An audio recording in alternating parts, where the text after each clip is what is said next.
ರಾಜ್ಯದಲ್ಲಿ ಮತ್ತೊಮ್ಮೆ ಅಧಿಕಾರಕ್ಕಾಗಿ ದಳಪತಿಗಳ ತಾಲೀಮು. ಅಧಿಕಾರಕ್ಕಾಗಿ ಜೆಡಿಎಸ್ನಲ್ಲಿ ಘರ್ ವಾಪಸಿ ತಂತ್ರ ಹುಡುದ್ರ. ಪಕ್ಷ ಬಿಟ್ಟು ಯಾರ್ಯಾರು ಹೋಗಿದ್ರೋ ಪ್ರಮುಖ ನಾಯಕರು ಅವರಿಗೆ ಜೆಡಿಎಸ್ ಗಾಳ ಹಾಕ್ತಾ. ಅಖಂಡ ಶ್ರೀನಿವಾಸ್ ಜೆಡಿಎಸ್ ಸೇರೋದು ಆಲ್ಮೋಸ್ಟ್ ಪಕ್ಕ. ಅಖಂಡ ಶ್ರೀನಿವಾಸ್ ನಿವಾಸದಲ್ಲಿ ಕುಮಾರಸ್ವಾಮಿ ಬ್ರೇಕ್ಫಾಸ್ಟ್ ಮೀಟಿಂಗ್ ಮಾಡಿದ್ದಾರೆ.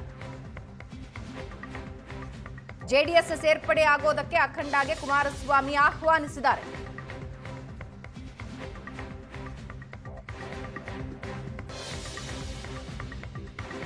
ಎರಡ್ 2028ರ ವಿಧಾನಸಭಾ ಚುನಾವಣೆಯ ಅಖಾಡ ರಂಗೇರೋದಕ್ಕೆ ಶುರುವಾಯ್ತಾ. ರಾಜ್ಯದಲ್ಲಿ ಮತ್ತೊಮ್ಮೆ ಅಧಿಕಾರಕ್ಕಾಗಿ ದಳಪತಿಗಳ ತಾಲೀಮು ಶುರುವಾಯ್ತಾ. ಅಧಿಕಾರಕ್ಕಾಗಿ ಜೆಡಿಎಸ್ನಲ್ಲಿ ಘರ್ ವಾಪಸಿ ತಂತ್ರ ಹುಡುದ್ರ. ಪಕ್ಷ ಬಿಟ್ಟು ಯಾರ್ಯಾರು ಹೋದ್ರೋ ಅವರನ್ನ ವಾಪಸ್ ಪಕ್ಷಕ್ಕೆ ಜೆಡಿಎಸ್ ಗಾಳ ಹಾಕ್ತಾ ಇದೆಯಾ. ಅಖಂಡ ನಿವಾಸದಲ್ಲಿ ಕುಮಾರಸ್ವಾಮಿ ಅವರ ಬ್ರೇಕ್ಫಾಸ್ಟ್ ಮೀಟಿಂಗ್ ಆಯಿತು. ಜೆಡಿಎಸ್ ಸೇರ್ಪಡೆ ಆಗೋದಕ್ಕೆ ಅಖಂಡ ಶ್ರೀನಿವಾಸ್ಗೆ ಕುಮಾರಸ್ವಾಮಿ ಆಹ್ವಾನ ನೀಡಿದ್ದಾರೆ. ಬ್ರೇಕ್ಫಾಸ್ಟ್ ಮೀಟಿಂಗ್ನ ಫೋಟೋ ನೀವು ನೋಡ್ತಾ ಇದ್ದೀರಿ.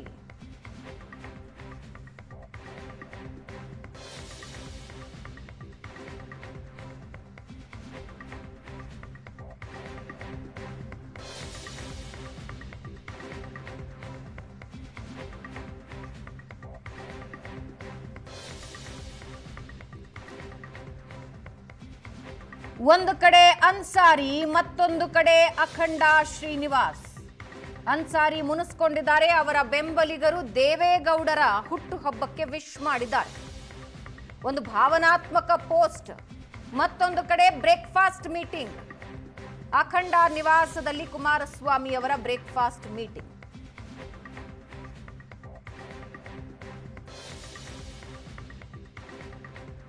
ಜೆಡಿಎಸ್ ತೊರೆದಿದ್ದ ನಾಯಕರನ್ನ ವಾಪಸ್ ಜೆಡಿಎಸ್ಗೆ ಕರೆಸಿಕೊಳ್ಳೋದಕ್ಕೆ ಗಾಳ ಹಾಕ್ತಾ ಇದೆಯಾ. ಅಖಂಡ ಶ್ರೀನಿವಾಸ್ ಜೆಡಿಎಸ್ಗೆ ಸೇರೋದಕ್ಕೆ ಉತ್ಸುಕರಾಗಿದ್ದಾರೆ. ಸದ್ಯದಲ್ಲೇ ದಿನಾಂಕ ನಿಗದಿಪಡಿಸಿ ಪಕ್ಷಕ್ಕೆ ಸೇರ್ಪಡೆ ಮಾಡಿಕೊಳ್ತೇವೆ ಅಂತ ಎಚ್.ಡಿ. ಕುಮಾರಸ್ವಾಮಿ ಹೇಳಿಕೆ ಕೊಟ್ಟಿದ್ದಾರೆ. ಕೇಂದ್ರ ಸಚಿವ ಎಚ್.ಡಿ. ಕುಮಾರಸ್ವಾಮಿ ಅವರ ಹೇಳಿಕೆ ಇದು. ಜೆಡಿಎಸ್ ಸೇರೋದಕ್ಕೆ ಉತ್ಸುಕರಾಗಿದ್ದಾರೆ ಅಖಂಡ ಶ್ರೀನಿವಾಸ್. ಸದ್ಯದಲ್ಲೇ ದಿನಾಂಕ ನಿಗದಿಪಡಿಸಿ ಪಕ್ಷಕ್ಕೆ ನಾವು ಸೇರ್ಪಡೆ ಮಾಡ್ಕೊಳ್ತೀವಿ ಅಂತ ಹೇಳಿಕೆ ಕೊಟ್ಟಿದ್ದಾರೆ. ಅಖಂಡ ಶ್ರೀನಿವಾಸ ಮೂರ್ತಿ ನನ್ನ ಪಕ್ಷದಿಂದಲೇ ಆಯ್ಕೆಯಾದವರು. 2 ಬಾರಿ ಶಾಸಕರಾಗಿದ್ದರು. ನಂತರ ಕಾಂಗ್ರೆಸ್ಗೆ ಇನ್ನೊಬ್ಬ ಸ್ನೇಹಿತರ ಜೊತೆ ಸೇರಿ ಹೋಗಿದ್ದರು.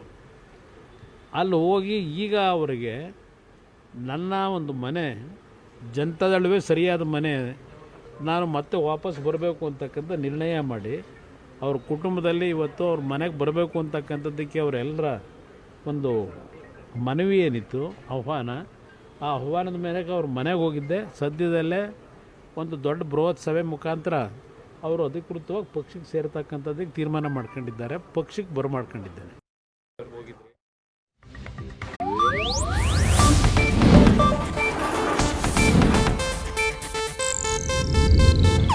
ಇದು ಏಷ್ಯಾನೆಟ್ ನ್ಯೂಸ್ ನೆಟ್ವರ್ಕ್ ಪ್ರಸ್ತುತಿ.